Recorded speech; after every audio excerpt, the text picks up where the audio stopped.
2004 की है, जनवरी की है, आज से 20 साल पहले की है। और मुख्तार अंसारी का जो भय का साम्राज्य था वो चरम पे था, और सरकार द्वारा जब समर्थन ऐसे माफियाओं को हो जाए तो आप समझ सकते हैं।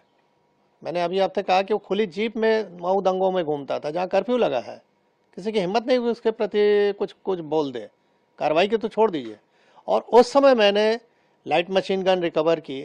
आज तक उत्तर प्रदेश में केवल एक ही रिकवरी है, न उसके पहले कभी हुई, न 20 साल हो गया अब तक हुई है। और उसमें पोटा भी लगाया, क्योंकि पोटा एग्जिस्ट करता था। तो मैंने स्टैंड लिया उसके प्रति कि नहीं, ये गलत है और ये हो, इसको जेल जाना होगा। लेकिन मुलायम सिंह की सरकार तत्कालीन अल्पमत की सरकार थी, किसी भी कीमत पे इसको बचाना चाहते थे, और उन्होंने अंत में हम लोग पर प्रेशर बनाया, अधिकारियों पर प्रेशर बनाया। जब कोई नहीं सुना तो आईजी जोन जो थे उनका ट्रांसफ़र, डीआईजी रेंज का ट्रांसफ़र, एसएसपी एसटीएफ हमारे थे उनका ट्रांसफ़र, और अंत में ऐसा माहौल बनाया गया कि मुझे भी रिज़ाइन करना पड़ा 15 दिन बाद ही।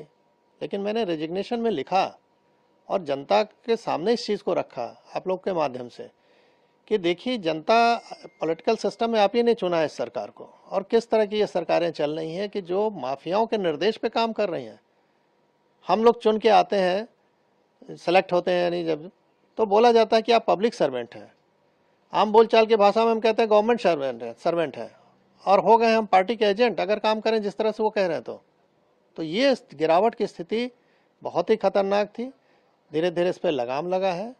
न्यायालय में अब निर्णय आने लगे हैं जो कभी नहीं आते थे, दशकों तक, 2-2 दशक तक नहीं आए, अब आ रहे हैं 3-3 दशक के बाद। तो स्थिति बदली है, नो डाउट, और उसका नतीजा आप लोग देख रहे हैं कि अपराध में अंकुश भी हो रहा है।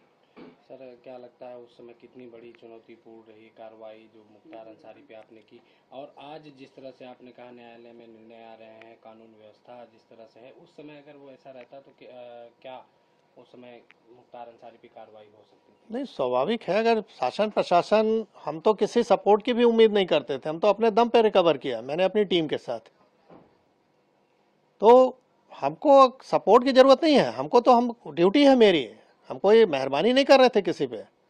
हमारी ड्यूटी है कि ऐसे असामाजिक तत्वों को रोका जाए जो जनता के लिए कहर बन सकते हैं। तो मैं तो अपनी ड्यूटी कर रहा था। अगर मुझे ये ड्यूटी केवल करने दिया जाता, मुझे सपोर्ट की कोई ज़रूरत नहीं। सपोर्ट तो सिस्टम बना हुआ है गवर्नमेंट के कि हमको फोर्स दे रखा है, हमको आर्म्स एम्युनिशन दे रखा है।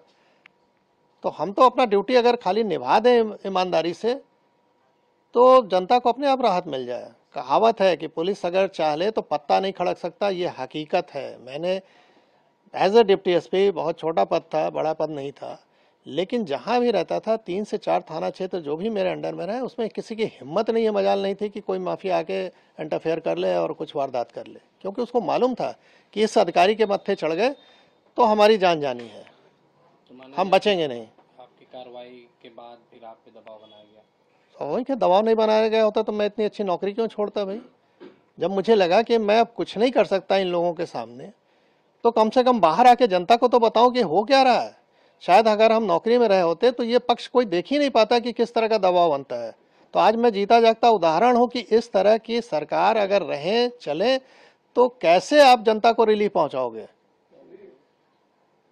अगर सरकार सही नहीं चले तो अधिकारी काम नहीं कर सकता है। तो मैं बाहर आके इस चीज़ को रखा, जान जोखिम पर अपने डाला, परिवार की जान जोखिम में डाला।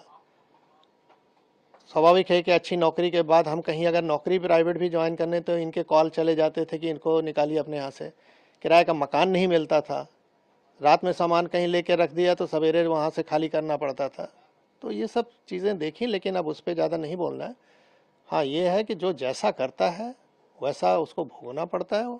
ऊपर वाले के यहाँ देर है अंधेर नहीं है। 20 साल का समय लगा, लेकिन वो अपनी मौत मरा। जो डर दूसरों पर कायम किया था वो डर उस पर हावी हो गया और अंत में हार्ट अटैक से उसकी मृत्यु हुई।